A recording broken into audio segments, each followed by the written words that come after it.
समस्त प्रदेशवासियों को जय श्री परशुराम। साथियों, आज मैं एक बार फिर आप लोगों के समक्ष आया हुआ हूं। आज हम यहां एक ऐसी पीड़ित महिला की आवाज़ उठाने के लिए उपस्थित हुए हैं जो पिछले 1 वर्ष से न्याय के लिए दर दर भटक रही है। यह बेहद दुर्भाग्यपूर्ण है कि शिकायत दर्ज कराने के बाद भी आज तक उसे कोई न्याय नहीं मिला। और ये जो मामला है ना, ये मामला गुड़ थाना का है और ये महिला कंटिन्यू 1 साल से गुड़ थाना जा रही है और इसे ये बोल के भगा दिया जाता है वहां से कि आप चलो, हम कार्रवाई करेंगे, हम आएंगे। और 1 साल बीत गए और आज तक उस महिला को न्याय तो छोड़ दो, पुलिस उसके घर तक नहीं गई ये पता लगाने कि जो आवेदन इस महिला के द्वारा दिया गया है वो आवेदन वास्तविक में सही है कि नहीं है।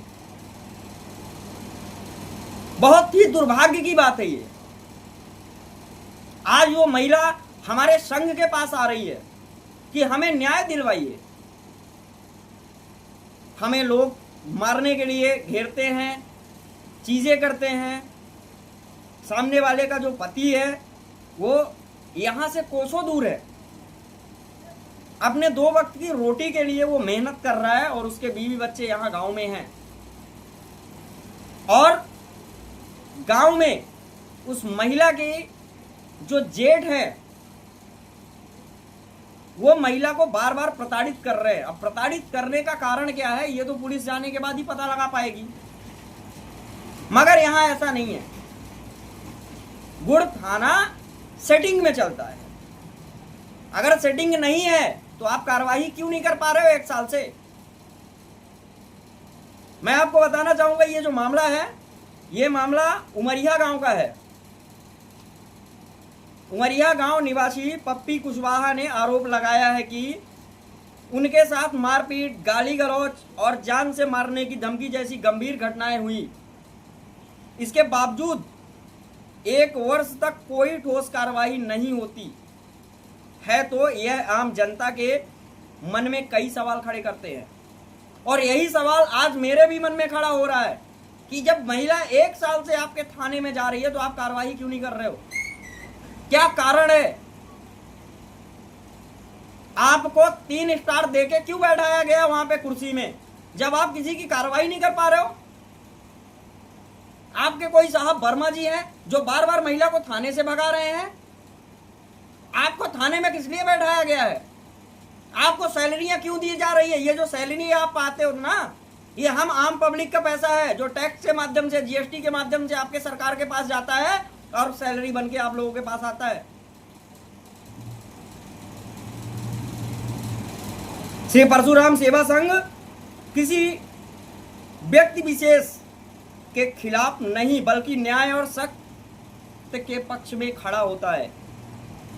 हमारी मांग है कि इस पूरे मामले की निष्पक्ष जांच हो, दोषी जो भी हो उसके खिलाफ कानून के नियम के अनुसार कार्रवाई हो। हम पुलिस प्रशासन और जिला प्रशासन से आग्रह करते हैं कि इस मामले को गंभीरता से लेते हुए तत्काल जांच कराएं तथा पीड़ित महिला को सुरक्षा और न्याय प्रदान करें।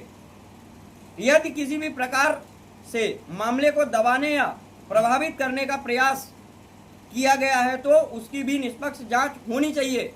लोकतंत्र में हर नागरिक को न्याय पाने का अधिकार है और किसी भी पीड़ित की आवाज को अनसुना नहीं किया जा सकता है। श्री परशुराम सेवा संघ हमेशा गरीब, पीड़ित और न्याय से वंचित लोगों की आवाज बनकर खड़ा होता रहा है और आगे भी खड़ा होता रहेगा। ये हमारी जिला प्रशासन से, हमारे एसपी महोदय जी से, रीवा जिला कलेक्टर महोदय जी से ये हमारी हाथ जोड़ के विनती है कि इस गरीब महिला के साथ जो भी चीजें हो रही हैं पिछले 1 साल से, उसका जिम्मेदार आपका गुड़ थाना है जो कि पूरे 1 साल से अभी तक कार्रवाई नहीं कर पाया है। क्या इसका जवाब हमारे गुड़ थाना प्रभारी दे पाएंगे कि किसके दबाव में आप काम नहीं कर पा रहे हो? क्या आपको किसी नेता मंत्री का दबाव है या आपके ऊपर अधिकारियों का दबाव है, या फिर जो दोषी है वो आपके प्रशासन से भी बड़ा हो गया, उसकी पावर और पहुंच आपकी प्रशासन से बड़ी हो गई, जो आज आप सामने वाले के खिलाफ कार्रवाई नहीं कर पा रहे हो?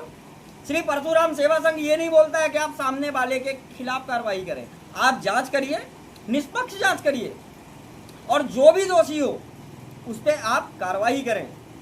अन्यथा श्री परशुराम सेवा संघ उग्र प्रदर्शन के लिए मजबूर हो जाएगा और उग्र प्रदर्शन के दौरान जो भी क्षति होगी उसकी जिम्मेदार आपका शासन और प्रशासन होगा, क्योंकि हमारे संघ के राष्ट्रीय अध्यक्ष माननीय कमलेश तिवारी जी का ये कहना है कि जिसका कोई नहीं उसका श्री परशुराम सेवा संघ खड़ा है उसके लिए। ये कभी मत समझिएगा कोई गरीब कोई लाचार का कोई नहीं है, जिसका कोई नहीं उसका श्री परशुराम सेवा संघ है। इसलिए मैं बार बार यही चीज बोलना चाहूंगा कि इस पे निष्पक्ष जांच कराई जाए, कार्रवाई की जाए और पीड़ित महिला को न्याय दिलाया जाए। धन्यवाद।